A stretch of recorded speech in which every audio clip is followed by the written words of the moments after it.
Finally got a hold of a copy of Conan the Barbarian, issue 21. My comic shop had some sort of trouble with distribution and they just never got their copy. They ended up skipping to 22. So I had to order it online, and if I was gonna pick up the cover I like best since I had all the options. And this Brandon Kenney alternate cover is so cool. Let's look in the back here and see the various alternate covers you can get. This is the main cover, which is fantastic, but how many just Conan standing in the cover have we had? So, I skipped that, and this one had the most action in it and a whole lot of cool stuff with the pretty lady, the sorceress, and the mountain of snakes. This one's funny too, though, and especially after having read the story, it's even more fitting, and I like it a bit more itself. This one's got a great style too, and I dig this one, but I had to go with the one I did. I like it quite a bit. And also on the back we got an advertisement for a digital only Walt Simonson Conan story. Hell a bummer. I don't like buying digital, but man, that'd be great. Maybe down the line they'll reprint that in Savage Sword of Conan just in a black and white. That would be cool. But while I was online looking, I just got to share and show you, I ended up picking up two other variant Conan covers. I saw this one as well, issue 13. That's the kicking off the Frost Giant's daughter storyline, and that's the only cover I have from that storyline that doesn't have Adelaide on the cover there. So I had to grab that, and this one right here by Giada Marchisio is so cool. I dig that quite a bit. And the other one I picked up is this cover of issue 1, a virgin cover, one of those where it's just the artwork on the cover and all the text is on the back. And that's issue 1, the Unknown Comics New York Comic Con exclusive of it by Jay Anacleto. How cool is that? And it's got Brissa on the cover, and that's her introduction issue. So that's pretty rad. I'm not usually one for buying multiples of comics I already have and doing that variant cover game, but I couldn't say no. Each of these was only $5. I got all three of these shipped to me for only 21 bucks. Pretty good deal if you ask me. I'm real stoked about that. But just had to share those with you, so thank you for joining me on the journey. I'm just having fun here. So this story takes place right after the Vale of Lost Women, and it's roughly in the continuity of where the comics have been going for the most part. Although this is taken one of the original stories there, as we've done at certain points. But I do like how there's been a mostly straight line as far as telling the story, and all the stuff in the future or the past has felt more like flashes and not like just being straight there. Real cool. And we do get references talking about that whole Battle of the Black Stone storyline that happened a little bit previous, and that having just been right around in that time frame. And we're hanging out with this whole crew here, and he's bringing her back as he was supposed to do, and we're stopping in this desert town, this oasis here, and they're so funny. This new artist here, I really like him quite a bit. I don't remember what was his first name. Well, I can't look at the cover credit page because that's a spoiler. Fernando Dagnino. Yeah, this guy is real good, and I like him quite a bit. And look at the face of this guy in that panel. I love it. Just the great artwork in here. And I mean, come on, that first opening page, that is so cool. I mean, you could linger on that for as long as you like. That's just awesome. But yeah, just everybody's so creepy, but especially this fella with his smile. And we find out later in the book that this whole town has a curse of kindness placed on them, which is why they're so generous with everybody. And Conan's on guard, they're offering all the food and drink they can have, and Conan warns everybody's like, don't indulge yourself, and he does not. But barely eating and drinking a thing, but everyone else goes ham crazy. However, Conan does take her up on her offer and takes her to bed, and he does what Conan does, which is having his way. And I like that. We just straight up get a little bit of Conan booty there. Very fun. But he takes the evening to go on the prowl and check out what's up, because he thinks something is wrong, and he knows that these people are up to no good. No one is that kind for no reason. Kindness begets kindness. Yeah, right.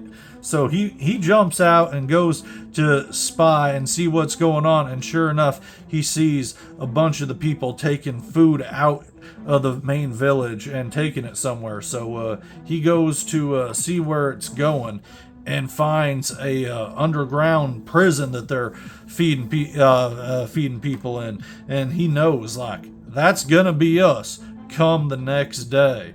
Because this is all just a big trap here. And so he gets back in, and man, she's already being dragged off. All his people are taken away, and this is a rare feat I see happening. But in this next page here, no matter how many people he has taken out, and I'm loving all this gore with, like, look at this dude's head just like ripped apart there, and this dude just lunging at him. So cool. But Conan's actually overwhelmed. There are just too damn many of them, and it don't matter what he does. Next thing he know, he's just out. He's overwhelmed. He's disarmed. He's pretty tired and heavy, like, it's just, there ain't nothing he can do. And next thing you know, he's waking up and he's back in that underground prison we just saw earlier. And they keep kicking him down, and no matter what, he's got to have a little bit of food. So he knows it's drugged, but eventually you gotta eat. And man, again, look at that dude. That is so great. He's just so creepy.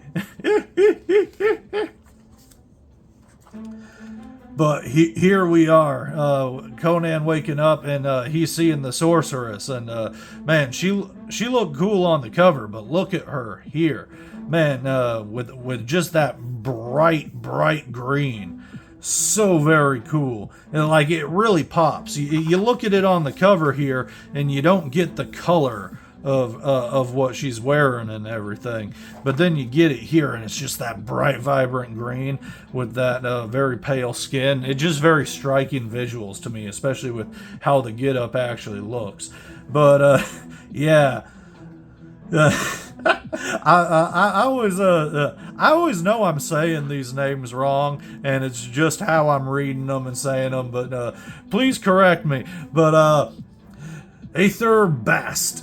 That's how I'm reading and saying it. Tell me if I'm wrong, but she's cool. I dig her, and she is mean, and she just blasts Conan here with some straight up magic, and he can't do nothing about that. And that's the thing in this world, like, what can you do against a sorcerer or a sorceress? Like, magic is just magic. Fuck. So yeah, he charges, but it don't do him any damn good. But she stays the execution because, she likes his spunk. He's got some vigor that could be useful. So he wakes himself up again, and he's in prison. And he's asking the guy next to him, "How long have you been here, friend?" And the fella's like, "Long enough to know that we will not be friends." Man, I tell you, I really like Jim Zub's writing.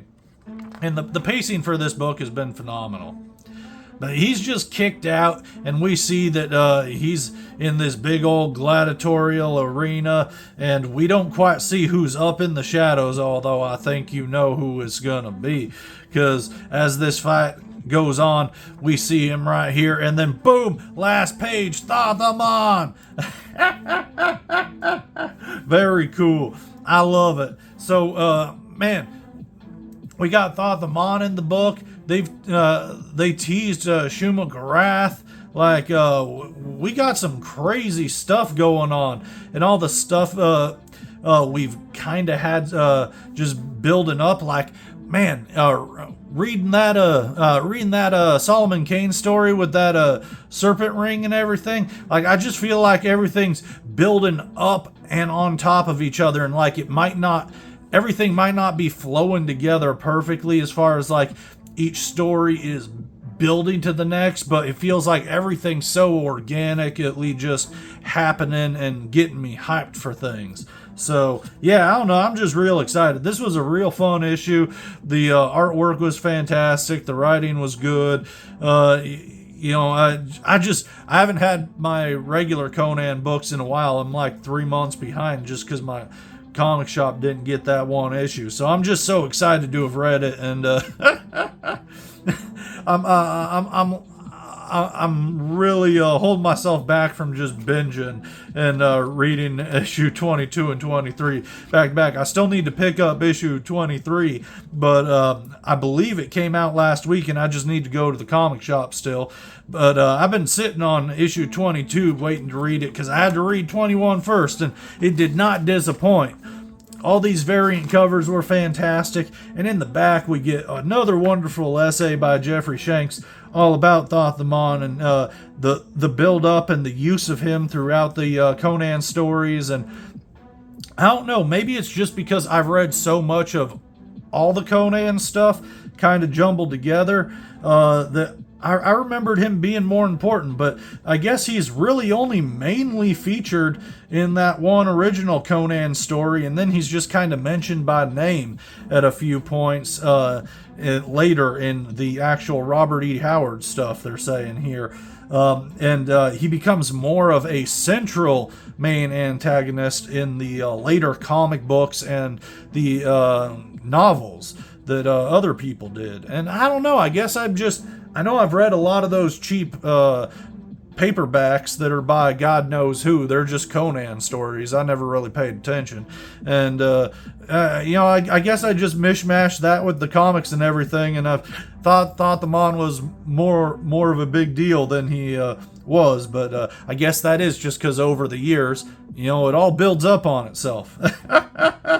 But that's fun. And they even talk about that animated series in the 90s, and him being in Conan the Destroyer movie. And God, I didn't even remember Thoth-Amon as being the wizard in that movie, which is funny. But that movie wasn't the best. Fun, but not the best. And I guess it was just so different from the comic book version and such that I just didn't really place it as that. That didn't stick out in my memory as the Thoth-Amon wizard, but that's funny. Here we get a real cool, I wouldn't say the most insightful, but it's real fun when we get these interviews with people involved in the books, so we just get an idea of who they are and what's going on with them. And this is with the new artist here.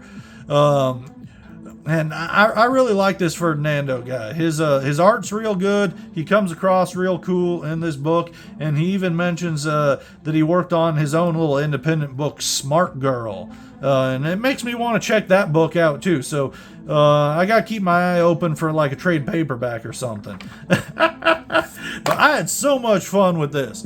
Real great time. I'm probably going to be coming up with a video review of issue 22 and 23 real soon, I tell you that. But also getting these here, this makes me want to revisit this whole storyline and read it all in one big chunk. And so I think I'm going to do that and do a storyline trade paperback style review of this story, because I just loved all of these when they were coming out monthly. But I wonder how it reads all in one chunk. So getting this here inspiration to do that that. So that'll probably be coming within at least the next month or so. But I'm also in the middle of a couple big, thick omnibuses and stuff. And, I'm always jumping back and forth between all sorts of different reading things because I never read one thing straight through. I like to jump back and forth and taste everything. Get that like monthly comic book experience, even if you're reading in omnibus or trade paperback form. But definitely want to read this straight through in one storyline, and we'll see how that goes. That'll be fun. We'll do that later. Thank you for joining me, and we'll be coming at you with more real soon.